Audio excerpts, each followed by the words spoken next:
spirit is rising, she's rising, she's rising. The spirit is rising, it's rising, it's rising. The spirit is rising. You know what she told me the last night? She was like, "Oh, next time you put out a match," because I had lit a candle. I ran it underwater before I put it in the garbage. She's like, "Before you run it underwater, I like to look at the shapes in the smoke and see what I see there." We do it at school. Okay, witch school. Like, was she at Hogwarts? Like, But I recommend it. I'm adding it to my divination practices for the RX. Take May's advice, look for shapes in the smoke after you blow out a candle. yeah. Continue. Here we are. Here we are. Welcome. We're at this stage of winter where every branch in the woods around my house is like precariously holding like 6 inches of snow. Like every teeny little branch is holding up this magical world of snow. That's what it feels like here today. Yes, it's like both like luminous and threatening. Exactly. Lovely Yeah. and precarious. Yeah. Yeah. Yeah, I mean, I was still living in Ontario when the really big, like legendary Montreal ice storm happened. And I think you and I might have even talked about this before, like a year ago on the RX at the same time last year, Yeah.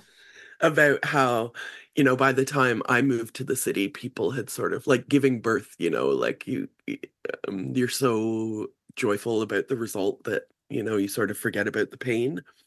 And that was kind of like the vibe where people were just talking about like how neighbors came together and how Mm, they would have big sleepovers. Like one friend still had power, so everybody was just like in their that was sleeping us. Yeah. bags. And yeah, it was like this horrible event that somehow people managed to like snatch some real love out of. Yeah. Yeah, it's funny. I remember talking about that too. That's one of my favorite things on podcasts. I think it's so funny when the podcasters are like, we might have talked about this before. And as a listener, I'm like, you talk about that every fucking week. But I don't care. Like put it in a new context. Think about it out loud. That's what it's like when we hang out with our friends. Yeah. I've heard my friends tell the same stories, but I still want to go with them. I hope people feel like that. Also, I'm sorry, I've told the same stories and maybe it's really boring. But that's how I feel about it. I'm not too bothered. I remember the ice storm and I do this feeling of being under so much snow is similar. It feels less deadly, like when things fall, they're not gonna like pierce my skull, but I might get pushed down. Um, and I'm just trying to so my prescription this week is this old Diana Ross song. It's making the rounds on TikTok like crazy. I'm not on TikTok. I just heard that it's on TikTok when I looked it up. Um, and it's I think a spell for, the as above, so below of it all, as below, so above. The like working really small and really close of winter and and seeing that laid out across the whole potential of the wheel of the year that we're in. So it's that song, "It's my house and I live here." It's like it's a song for loving your house, for building your house with intention. She says she wrote love across the ceiling in that house. There's a candle on the stairs. Like, you want to come over? You want to stay here? Like, this is a house built for love, and I built it. It's my fucking house. She doesn't say that, but I do. Um, and that's part of my prescription for this week. Like, I want this for myself and for all of us. Like, to like lean into the confidence of knowing that you belong here, like you belong in this space and it's yours. You live here. You're passing your one brief life right here on this stretch of earth, and you may have like aspirations for where you're going and what your next house looks like and the next evolution of your life looks like. But to get there from here, I really believe we have to like write love on the ceiling of this place, you know? We have to like fill this place with love. And then I'm also connecting it to this idea, I think that comes to us from Anne Braden, which is a Southern anti-white, anti-racist, anti-slavery activist who at one point, like quite a young activist, like pretty brokenhearted at the world, at America, trying to find her place in it all,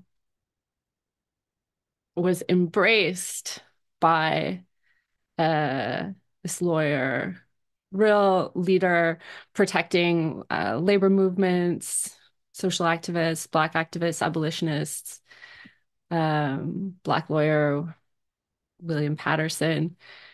And he'd hold her like, have faith, pledge your allegiance to that other America that's always existed, that other America where we have worked together, you know, beyond lines of race. There's really incredible histories being written now unpacking the fact that the South lost the war because they were fighting on two fronts, because so many white people left and joined maroon communities in the woods and resisted and followed the wisdom of enslaved people on how to live, how to survive, how to conduct that resistance. You know, we're allied to those enslaved people and learn from them. And that those communities are the other America. And that's our fucking house. Like we live here. We live in that other house. I pledge my allegiance to that other world. You know, I'm Canadian, but I pledge my allegiance to that other Canada. You know? And fundamentally, this land is not our house. This is stolen land, but we live here.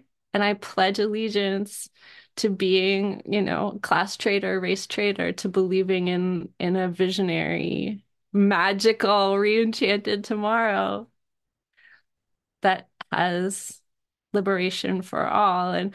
And so I want to dance with Diana Ross around my house as I believe in that, you know. I want my resistance to be joyful and I want love written on the ceiling. And that's my prescription for this week. Yeah, I feel like January really is sort of like symbolic of that feeling because on the one side it's like a new year and a new dawn, a new day, a new start, a new all this, but at the same time, like if you live in a climate like ours, like you're buried and freezing and it's dark at 4:30 in the afternoon, and it can really be like literal and metaphorical, like a massive weight on you that's trying to stop you from having this new world. And this is how we operate within history too, right? Like we know that, you know, to quote Anne Shirley, Anne of Green Gables, like tomorrow is always fresh with no mistakes in it. But at the same time, like, but yesterday, you know, people were being enslaved, and we this morning people are still being enslaved, and we have the like the whole weight of human history that almost wants to convince us that, you know, it's not our house, that we just need to like be sad and contending with the past, you know.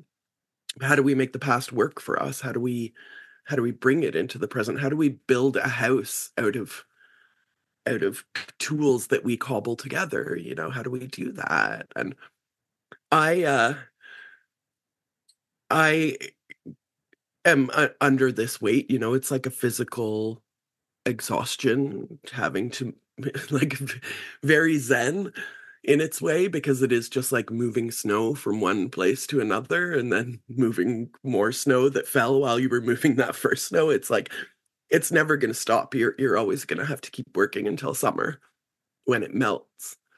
But then it's time to plant the garden, or you know, it's always going to be something. But I brought somebody that really, like, for me, musically encompasses this January vibe of like me personally, depression, exhaustion, anxiety, like that give up feeling of like it's not going to make any difference anyway. This is like the depression monster that lives in my head and talks to me. But also like jubilation, like Norma Tanega. Did I say the name yet? I didn't. I brought Norma Tanega, who is like a California folk singer, you know, came to prominence in the 60s, kind of typically of Mexican heritage. And I brought a few of her songs because she's probably most famous for the song You're Dead, which became the theme song for What We Do in the Shadows. And so that's the theme song for that. And it's a show about vampires. So, you know, you're dead, you're dead, you're dead. It makes sense. But I sort of like imagine the lyrics of this song as like my depression personified. It's like that voice in your head that's like, I'm going to read you some of the lyrics, and you listeners, Risa, you can tell me if this like resonates with the bad voice in your head. Don't sing if you want to live long. They have no use for your song. You're dead. You'll never get a second chance. Plan all your moves in advance. Stay dead. Stay dead and out of this world. Run fast. Don't stand in the sun. There's too much work to be done. Don't ever talk with your eyes. Be sure that you compromise. Hear the unloved weeping like rain. Guard your sleep from the sound of their pain. When you smile and it tears your face, it's time for the inhuman race. Now your hope and compassion is gone. You've sold out your dream to the world. Stay dead. Like, holy fuck, right? But that's the level. Like we hear, you know, therapists all the time are like, if you talk to your friends the way you talk to yourself, like you wouldn't have any. So this song to me is like that personified voice of like, don't sing, don't stand in the sun. There's too much to do. You're already dead. And when I say dead, I don't even necessarily mean like corporeally, but like that feeling of being dead inside. Like that's what depression is for me anyway. And again, listeners, maybe your experience is different, but it's just like your body like refuses to care about things that you used to love, and you don't get like the excitement. You're dead. And stay dead, because that's the safe way to protect yourself from hearing the unloved weeping in the rain. You know, guard yourself so you can sleep through that sound of the pain of other people. So if you're in that space, like let's give this song the personification and then let it go. You know, we've listened to you, we've listened to your message, now you can go. And I'm going to flip the Norma Tanega record. And we're going to go into like exaltation. Jubilation is the name of the next song I want to bring. Like, it's so funny that Norma really captures, like, maybe she was manic depressive. I don't know. Because these two songs are very much like, I'm in a depression and now I'm manic and everything's great. And I've got all this energy and let's dance and let's run and let's do, which can be amazing, but also just like equally oppressive, you know, but jubilation goes like, come free with me, come and love me. You know, jubilation, it's the time to live. Come be 1, 2, 3 with me, you, and it's bouncy, and like You're Dead is like very like and jubilation is like but there's a place that Norma goes in between these two places, which is the absurd. You know, for me, the absurd is like this separate category of like existing in the world. And that's a song that I think was kind of her first hit. And I'm using hit in quotation marks. You know, she's kind of an outsider artist forever. And it's a song called Walking My Cat Named Dog. And it really is just like, I'm walking around the town and talking to people, and my cat's name is Dog, and Dog is a good old cat. And what do you think of that? Well, that's where I'm at. The end of the song is just, that's where I'm at. That's where I'm at. That's where I'm at. Happy, sad, and crazy wonder, choking up my mind with perpetual dreaming.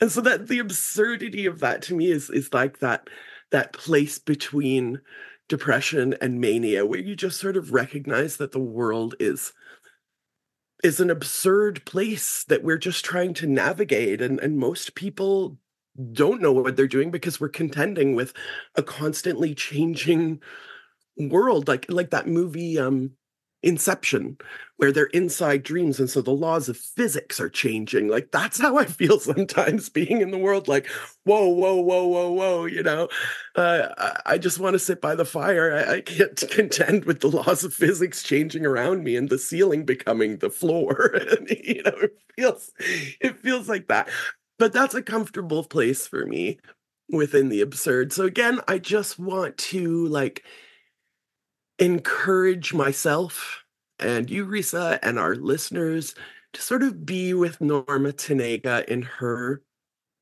artistic processing of like the whole range of human experience. Like we can write songs about our depression. We don't have to pretend to be happy.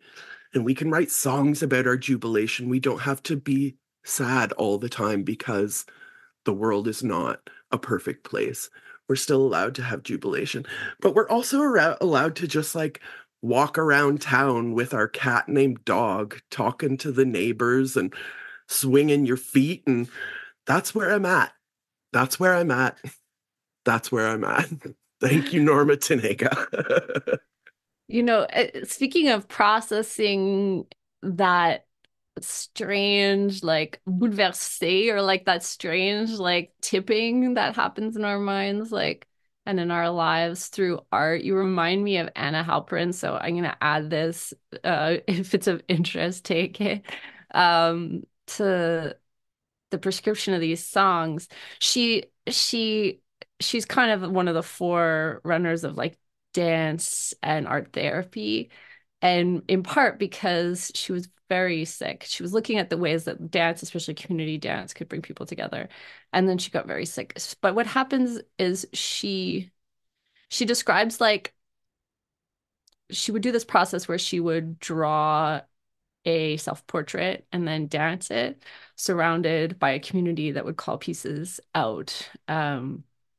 And drawing is also, scrawling words and scrawling feelings, whatever. But she says she tried to do the self-portrait and she couldn't do it. She couldn't do the like self-portrait that felt like it was being asked for, like the conventional self-portrait. She couldn't draw herself the way she thought she was seen, until she flipped the paper and she started to draw like the ugly thing that was inside, or like the part of herself maybe that screamed we're dead, that it feels like ripping when we smile, like, she had to draw that part first and draw where that was in her body, and then she had to dance that part. And she says she danced it with her community around her, calling out to her that one, they were holding her and protecting her, and two, pushing her to go further, like dance it deeper, that find it further, go further, scream further, like let it all the way out.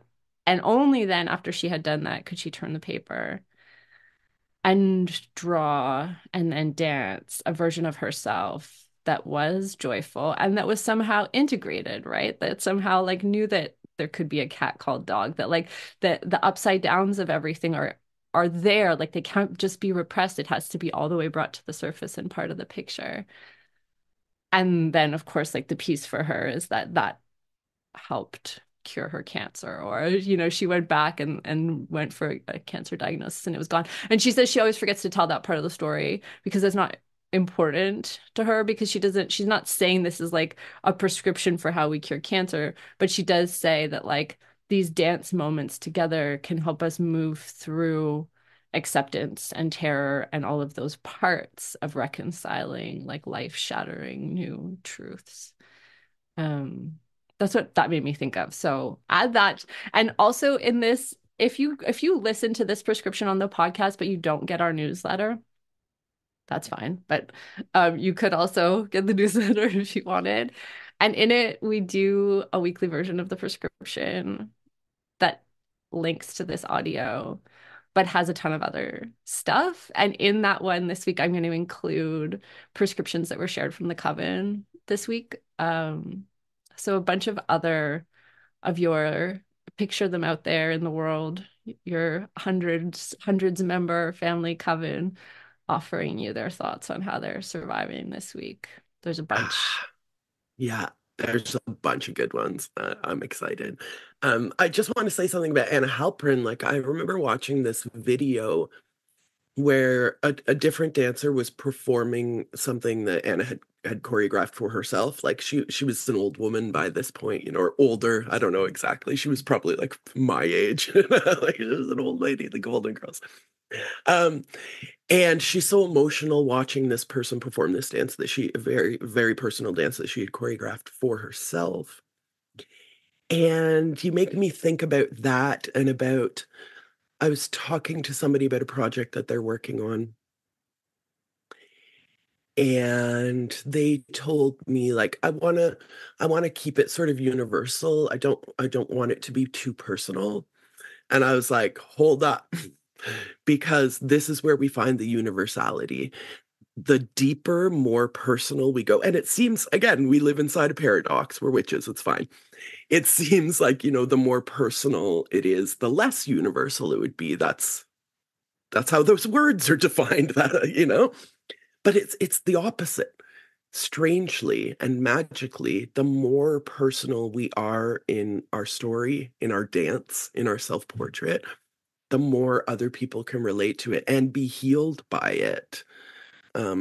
We don't like to use the word healing too much because it sort of implies that there's something wrong with you, but I think that there's a place in that to feel better. So maybe let's just, instead of healing, we could say, like, feeling better about, or getting right with, or being okay with. So again, I just want to encourage those of you who are listening to get deeply, deeply, deeply personal with your dance and with your songs and with your self-portraits, because that's where we find a connection to other people. Deep inside that paradox of the more personal it is, the more universal it becomes. There's something really fundamentally fucking beautiful about that to me. So I'm going to add that to the prescription. Get as personal as you can and see how that attracts other people to tell the truth too.